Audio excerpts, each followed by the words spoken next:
Hi everybody, so this video is going to be How Corsets Heal Part 2, and this is my third time recording this, so I am not going to do it again. If this one doesn't turn out properly, tough. So I'm going to be reading these off of my phone. I hope you guys don't mind, but I don't have it all memorized or anything. And to give you a little bit of a recap, I did my first How Corsets Heal video after my first Phoenix Jody Ray video, basically in her memory, when I had reached 10,000 subscribers. Now, after my 30,000 subscriber giveaway, I'm doing it again because a lot of people had written in with different stories, basically, and they explained how corsets had helped them in a multitude of ways, psychologically, physically, emotionally. A lot of them use it for medical purposes. So I'm going to be going over some of those things today. So one really cool thing that I had never mentioned in my videos before, but seven different people had written in and told me independent events of how corsets had helped either reduce the intensity or cure their migraines completely, and I thought that was so cool. So obviously headaches can be formed in different ways. You could have a tension headache, which is where you have a lot of stressed muscles, very tense muscles around your shoulders, the back of your neck, and along your scalp, and that can cause tension headaches. I talked to my chiropractor about this because he actually specializes in helping to treat migraines using manipulation around the cervical area of your spine, because people who can have injuries of their cervical spine can sometimes experience headaches. And he gave me a really cool explanation that I will explain in a different video because I need more than just like 3 minutes to talk about it here. But I thought it was really neat that it was something that I had never mentioned before, but apparently quite a few of you use corsets to help cure your headaches. I thought that was so cool. Moving on, about 10% of the entries, so about 50 entrants, were male. And so, hi guys, it's really nice to see you. And these entrants, they weren't just nominating their wives or their girlfriends to have corsets, although some of them had done that as well. But many of you guys were applying for a corset yourself. Many of you are mechanics, or you do work that's very difficult on your back. And so some of you wear the corset underneath your uniform, while others wear the corset as soon as you get home. So I think it's really cool that more guys are getting into corsetry because I think you guys look very dapper. More than one mechanic had entered actually, and some of these mechanics are female, so I thought that was kind of cool, women in the trade. Many nurses wear corsets either underneath their scrubs, or they put on a corset as soon as they get home because their backs are under a lot of stress when they have to be lifting patients out of their beds. Also, several med students had written in and they said that they are working long hours, they're doing long shifts as interns, sometimes 24-hour shifts. It can be very difficult on your back to be on your feet for that long. And so some of you guys wear corsets either underneath your scrubs or when you get home. Many people with eating disorders, whether primary or secondary eating disorders, had written in. So some of you guys were binge eaters and you use the corset as a sort of external gastric band, so you can learn to control your eating portions a little bit better. Some people who had written in were anorexic or bulimic and said that the corset had helped the person that you see in the mirror match the person in your mind, so that you no longer had to undereat or be underweight, because many people were trying to get a smaller waist, but to maintain the smaller waist, then the rest of the body was wasting away as well. And so wearing a corset can help you achieve the curves that apparently many of you had wanted without having to lose so much weight. A lot of people had sort of indirect eating disorders where they experienced a lot of grief, a lot of trauma in your lives. Some of you had used a corset as a sort of deep pressure therapy to soothe your anxiety, and some of you had used it in a way to sort of keep yourself grounded, because you always have that physical feeling around you, so that it's easier to pay more attention to what's going on in your body right now, as opposed to putting your minds on other things. So the corset had gotten some other people to stop self-harming because some people feel very depressed or out of control. And Many of you had said that the corset adds structure to your lives. And one person had a very good quote. They phrased it very excellently, and I wish I had written it down now. But it was along the lines of, the corset adds structure to your body, to your being, and through that strength, you can add structure to your life. And so, you know, the corset holds you, and you have to be the corset of your life, basically. And I thought it was a lot more elegant the way that they said it, trust me. So basically, you can see physical changes in yourself when you're wearing the corset, and a physical feeling of control. And so the corset can help people feel a little bit less lost. They can feel that they are not so open and vulnerable. So in a sense, a corset is your armor. There were a lot more people with ADHD who had written in this year compared to last year. They also use the corset as deep pressure therapy. Many of you had described it as the corset is a constant reminder of, you know, being more grounded, and it helps keep you in the present from the constant hug. It can also help soothe the anxiety of feeling like you're being pulled in a million different places at once, and so it can help with concentration and productivity that way. Now, moving on to a more physical aspect, many of you use corsets to stabilize injuries. For instance, a couple of people had written in with vertebral fractures, whether hairline fractures or whatnot, and in that situation, you can't really put a cast on the spine. You just basically have to brace them and then wait for it to heal. So many of you have actually used corsets in lieu of their basic medical back supports, which do the exact same thing depending on the quality of it. And some of you also had pelvic fractures and had used long line corsets to help stabilize your hips. And some people have disorders where the ribs can easily dislocate. So having the corset stabilize the rib cage and prevent you from doing any unusual twist actions in your torso can help those ribs stay in place. In that vein, Ehlers Danlos syndrome, I had one or two people write in with that. And basically it's hypermobility, and your joints are too flexible, which can cause injury if you accidentally hyperextend. So wearing a corset as a brace can help to stabilize the body and prevent future injury in that sense. A lot of singers had written in this year. A lot of people who do public speaking had written in, and they say that you use the corset as breath support. It helps to support the diaphragm and help project your voice a little bit easier.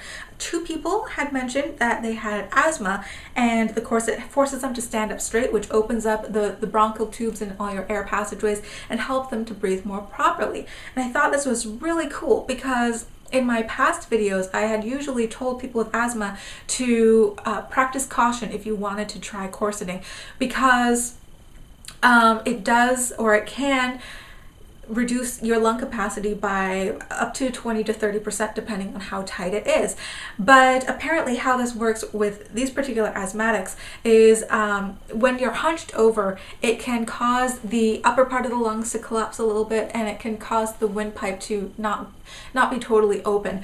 And when you are in a corset, it helps to basically open the chest and relax the passageways so that they can take a breath more easily. Now, I would still tell asthmatics to practice caution and, you know, clear it with your doctor if you want to try corseting. But I thought it was really cool how corsets can affect 2 different people in 2 completely different ways, and that some people have actually found that they can breathe better by using a corset. So moving on, in the smallest size group, group A, many of the entrants in this category had an inability to gain weight. So whether this is from a super high metabolism or hyperthyroidism or a problem with the pituitary gland or congenital diseases that cause muscle wasting, some of these people, they cannot put weight on their body. They cannot have the curves that they want. They don't have a lot of muscle strength. And some of you in this category use the corset either for stability and support or to give you the curves that you desire, even though you are not able to gain weight.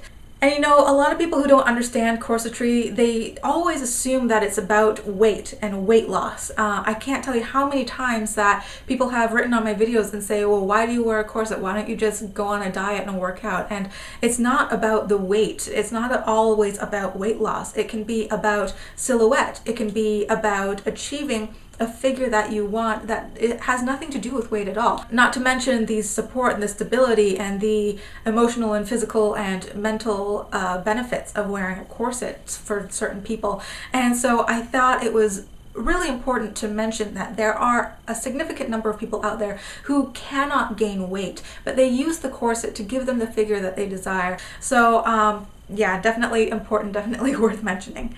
About half a dozen people who had written in said that they had a significant amount of trauma to their abdominal region, and they are forced to wear a corset or some other support on their abdominal region for basically 24 hours a day. Some of these people had been in car accidents or other injuries, and one of them actually was in an accident so bad that it ripped their abdominal muscles completely open and their intestines had spilled out.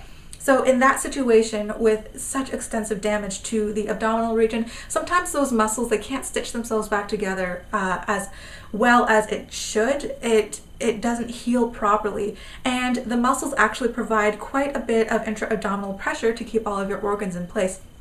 And so if that support is gone, then it can lead to hernias, it can lead to other problems. So many people use the corset to increase the intra-abdominal pressure, to help keep everything in control and to help prevent hernias. Two people who had written in also had colostomies. So basically, they have to wear a bag for the rest of their lives, whether they had their colon removed or other reasons for the colostomy. And one of them used it to help to stabilize the muscle around the stoma so that they wouldn't experience a hernia around that area. And another person just used it to feel better about themselves emotionally, because I can only imagine that having to wear a bag for the rest of your life can be something very difficult to get used to.